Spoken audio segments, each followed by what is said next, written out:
Right, so what we're doing in this video is changing my front rotors. I've got a Bendix Ultimate 4-drive kit. Obviously I'll put your pads in as well. If you liked the video, give me a thumbs up and a subscribe. It definitely helps. Leave a comment if you've got any questions. First time doing it as well. I came from the mud. There's dirt on my hands. Strong like a tree. There's roots where I stand. Okay, the first thing to do is make sure your hubs are in free and take off the... Now if you actually do have that on, have your hub on lock, this will all come out and you've got to put it all back together, which is a prick. I'll put him off to the side. So in here you've got little cone washers as well. You need a brass drift.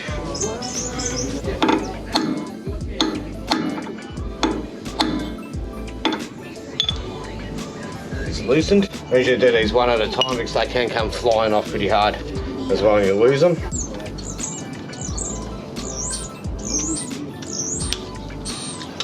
Got it off. Yeah, she's gone flying. There's a little circlip. Now this should just pull off. 2 bolts. And what you can do is just secure it up against here with good tie wire.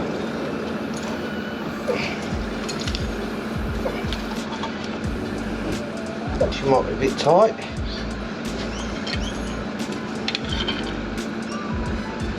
So you might have to lever her off.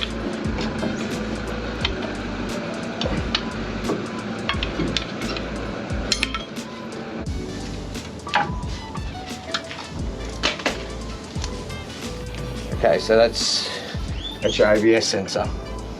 What I'll do with that is, so mine's all full of grit, which I'll clean up later. I want to keep it pretty clean. So I'm just going to put it in the glove.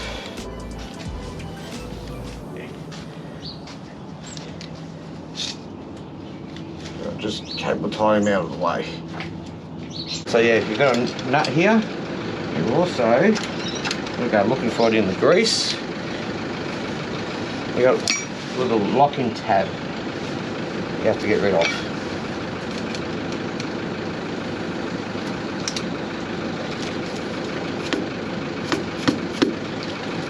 Just bash them down.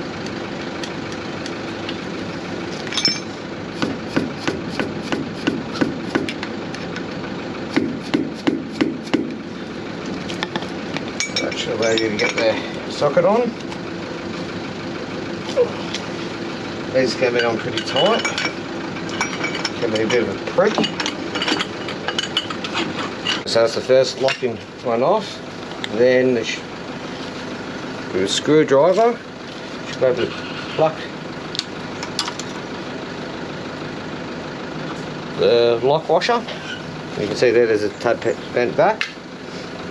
And then you've got another locking nut. This one should be a lot looser.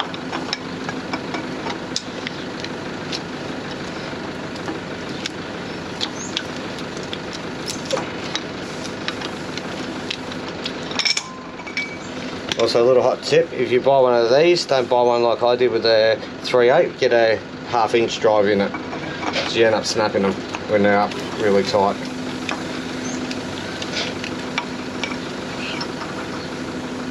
Alright, so that's the other one off. Now in here,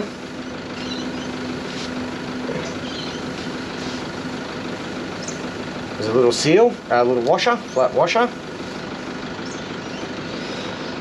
When you pull these, this should just come out. Put your fingers in there, because if you do it out, if you have to do this out in the bush, you'll fall out in the dirt.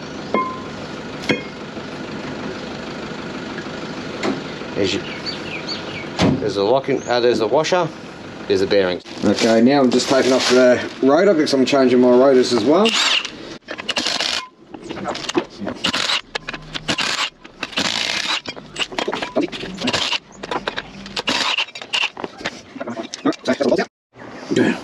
So I'm changing the rotors as well.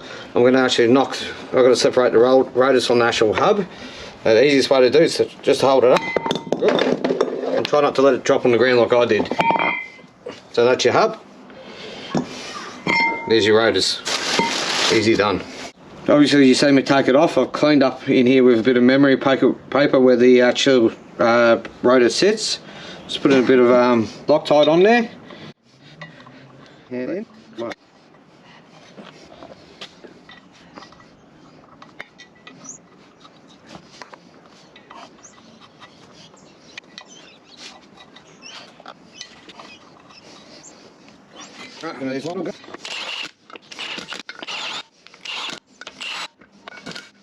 Right, what I got actually Calvin doing this, so you can obviously see the difference in colour of skin here.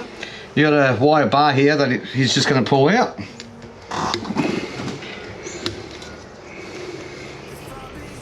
Leave it off to the side.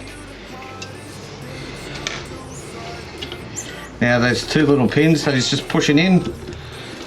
Just pull those out.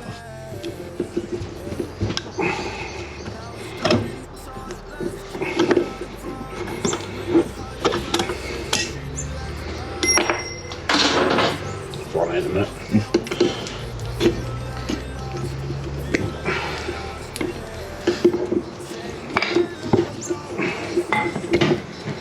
Oh, you son of a bitch. Leaving the little metal bracket up the top to the side.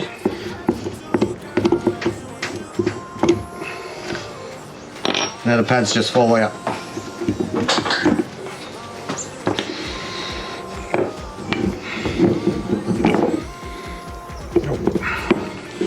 A million years of gunk and crud.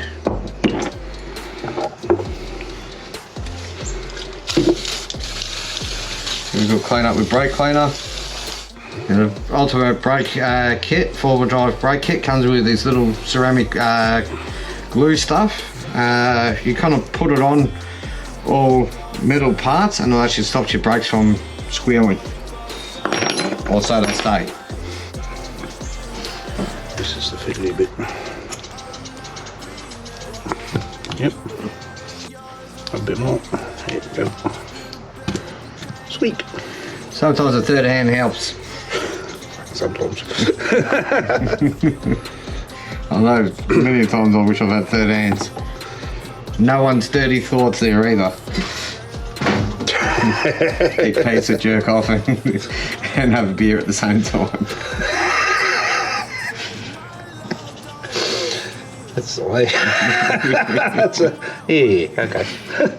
There's a couple of little tiny pinholes through here, and that's where that piece of wire goes in through.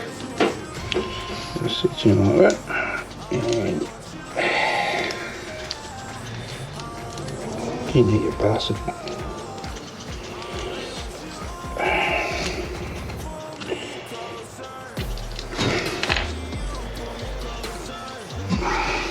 That's it.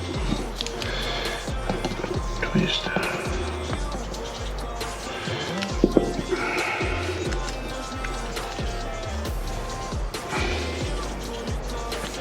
This one. And second one is just a bit of a twist. Get the buckling in. See, that one's in.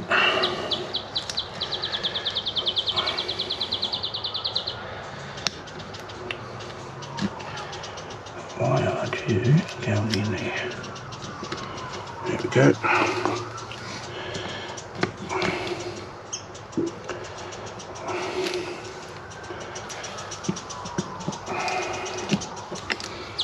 Twist. Done. So there's two little pinholes here, and there's also a little hole here in the caliper where the wire goes into and hooks onto. And it keeps everything aligned. Just pulling out the seal now. Just usually tear it up a bit. There we go. That's the seal out.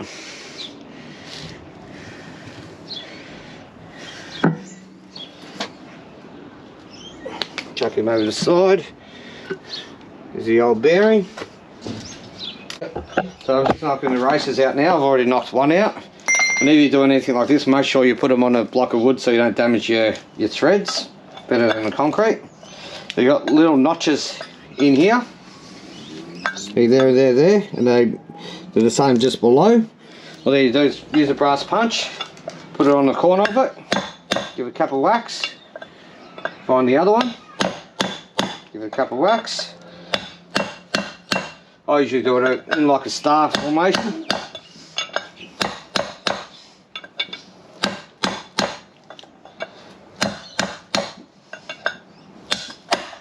She's out.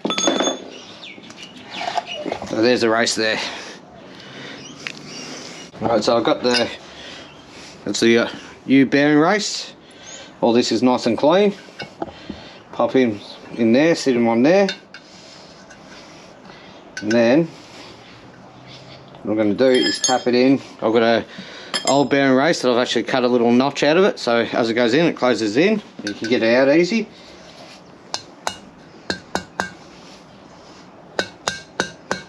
Try to get them in as evenly as possible. If it was a little way, just give it a little.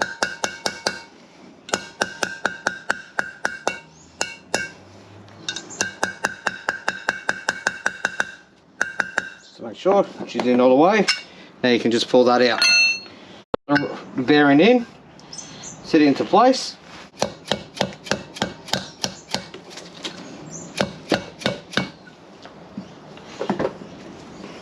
Not quite in square.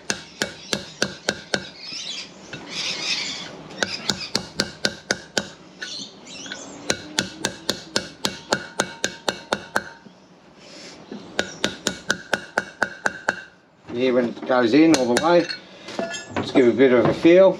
That's uniformed, which it is. First of all, put the bearing back in.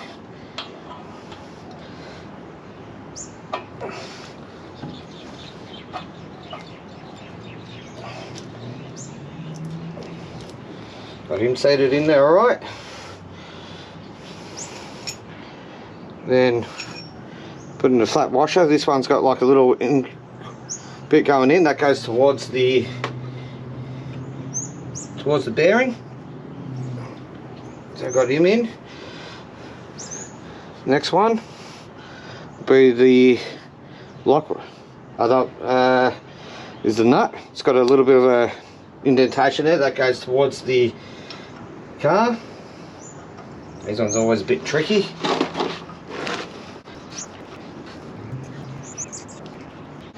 Now to preload it, it's 58.8 or 43.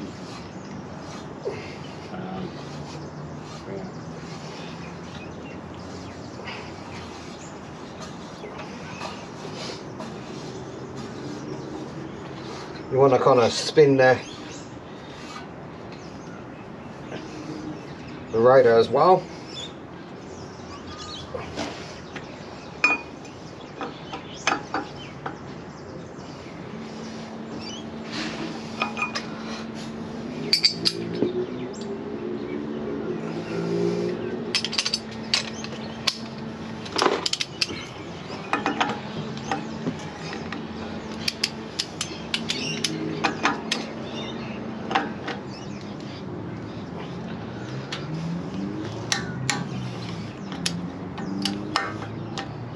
Now, after you do that, you want to spin it a fair few times.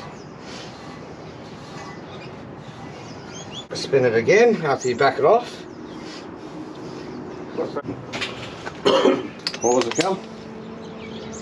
43 newton meters or 36 feet. Hope you guys heard that. It will be in the video anyway. I'll put it up there for you. I tighten it up again. Spin it. There's no movement whatsoever there.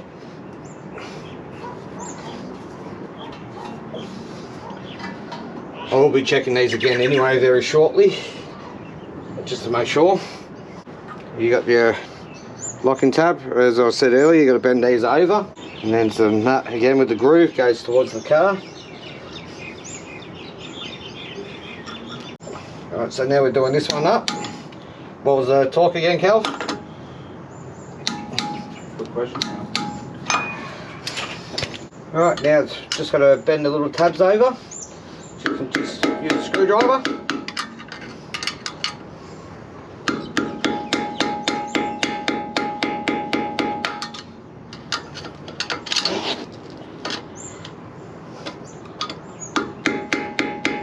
It's bent over. This one, just pull it towards you. Get started.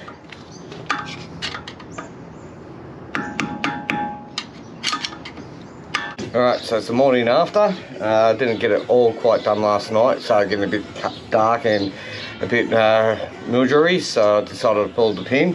Haven't got much to do. All I have to do is put the locking mechanism on and take off the brake line. So I might as well get into it. I'll get rid of this cover. Oh, also got to put the ABS sensor in as well. Alright, so we get started. Bit of grease around there.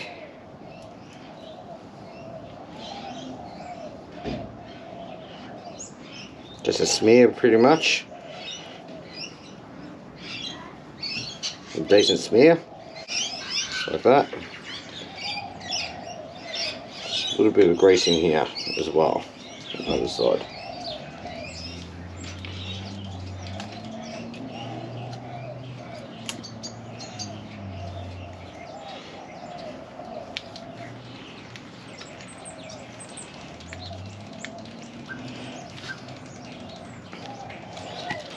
Right, so your gasket's on.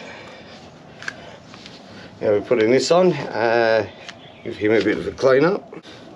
Right, when you're putting that on, you can see these little holes here. They line up to the dowel, so you just got to line them up. You got the two dowels here. Just got to line them up. Sometimes it helps to spin the hub a little bit just to line the spindles. Right, here's on. A 14mm socket.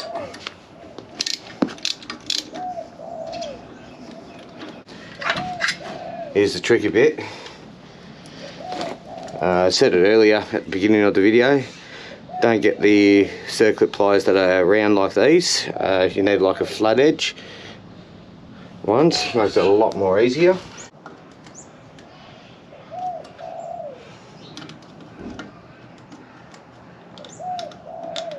Yep, got her in. What I did is I held the circlip there, used these, pushed them out and just once you pop it in, I just use a screwdriver to seat them into place, which you'll see them just pop. Just did, it's locked in. Okay, so I'll just put a little bit of grease in there. Just cleaning up this edge here. I'm going to put a new gasket on. It came in the kit, so why not? That one's still good. I'll use that one as a spare, just in case I break one. Clean up the outer edge of that. Then you got these little notches here and little notches in there. You just got to line them up. It is a bit easier. My mechanic's already left a mark here, so that's on. There's got a little Texan line here. Before you take it off, it does make your life a little bit easier later on. I'll grab the nuts for that. Okay, last step I have to do before I put the wheel on is just put my ABS sensor back in. I'm just going to give him a light little spray and a bit of a clean up before I pop him in.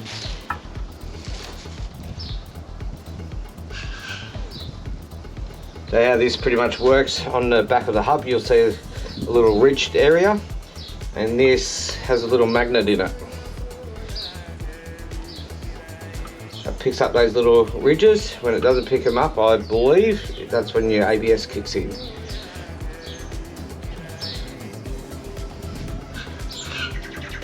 It just pops in down here on the side.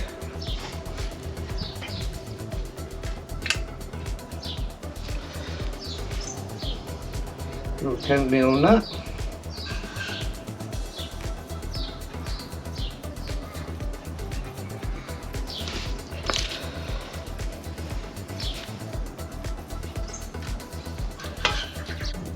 And you got the bracket just up here.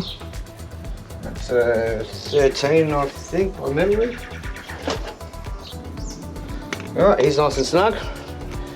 The only thing left to do is put the tyre on, and that's it. Job done.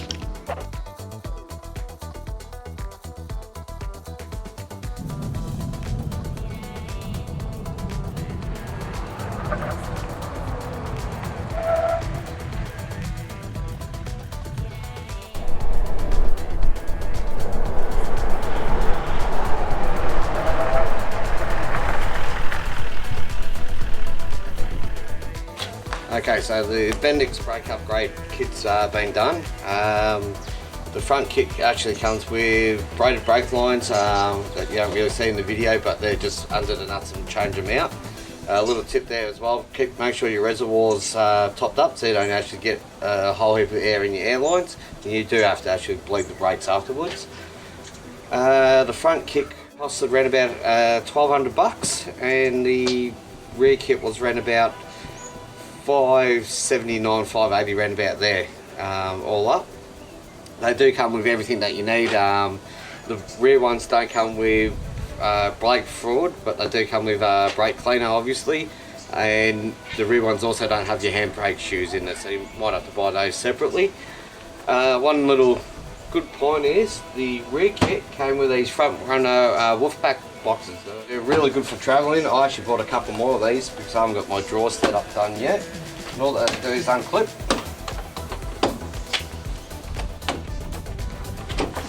pop off, and yeah, store a whole heap of stuff in there. You can also get a raised lid that goes up by about 1 inch as well for them.